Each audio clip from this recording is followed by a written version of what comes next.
kapag ikay natinik ng tuyom o sea urchin. Hindi ko po talaga maapak. Sobrang sakit, parang may tumutusok. Pag-angat ko ng paa ko, dami yun. Dami na pong nakatusok. Takot po ako nun, baka mamaya nakakalason to. Anong first aid? Suka? Lalagyan ng suka. Silabasan po ng onti. O ihi? Ihiya mo. Binuhos namin sa paa niya. Naiibsan po yung sakit. Ang pinakamalalang pwedeng mangyari sa isang taong nakatapak ng tuyom is mamasyal sa Ilocos at tikman ang Inartem. Maasim-asim, tapos nagpapasarap yung sukang Iloco. Intense yung flavor niya. Malutong. Ang hirap na makatsyempo ng mga nagagawa nito. 2 bisis ako nga nakapunta sa London pero gusto ko nga magtinda ng Inartem. Nabago ng pag-iinartem ang mga maaasim na kabanata ng buhay ko. Masarap na imas! Ang pag-rescue sa babae sa Barili, Cebu na sa laki ng tiyan. Hirap na. Kada taon po, lumalaki ang kanyang tiyan. Napagkamalan niya noon, nabuntis siya. Parang triple na ang laki niya sa 9 months na buntis. Maagapan pa kaya ang kanyang sitwasyon? Sabihan namin, patingnan, kaya niya. Pinaniniwalaan niya, walang diferensya. Kakabahan kami, ma'am, kasi baka pumutok.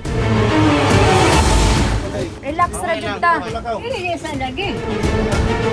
1, 2, 3, up. Relax.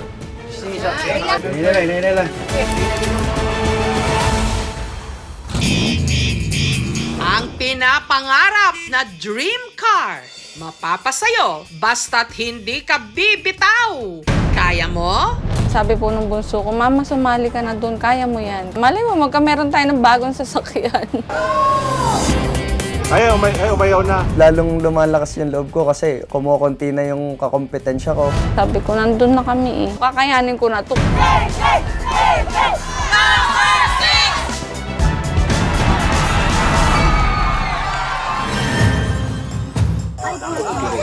Nahuli kam sa Turil, Davao City.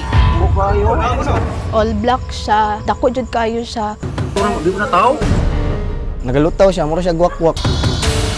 Straight jud kayo yung lakaw, alas wala jud siya naglisod ug kay na dira asakon kay paana ang ato. Pinuntahan namin, walang ibang dadaanan. Doon kami sa may hagdanan ng daan, wala kaming nakita. Sabi ng mga tao, walang nakababa at walang tumalon.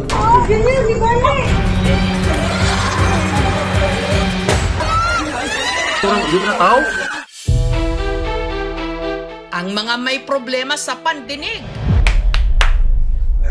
Meron nga bang pag-asa sa pamamagitan lang ng hilot? Nung baby pa po, napansin namin, hindi siya nagre-react pag may maingay. Baka yung anak ko makarinig pagka dinala ko doon.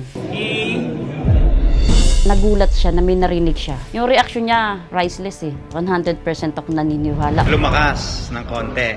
Dati po, wala po talaga akong marinig. Isang operation po, 1.2 million po. Pinasuggest na lang po namin yung kalagayan niya.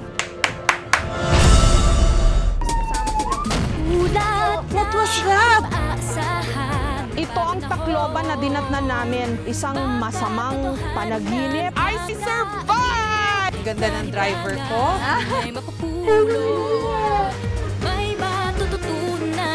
ako makapaniwala. Ang ganda ng ngipin. Ako po ang inyong kapuso. You're also sweet. Mabuhay from the Philippines!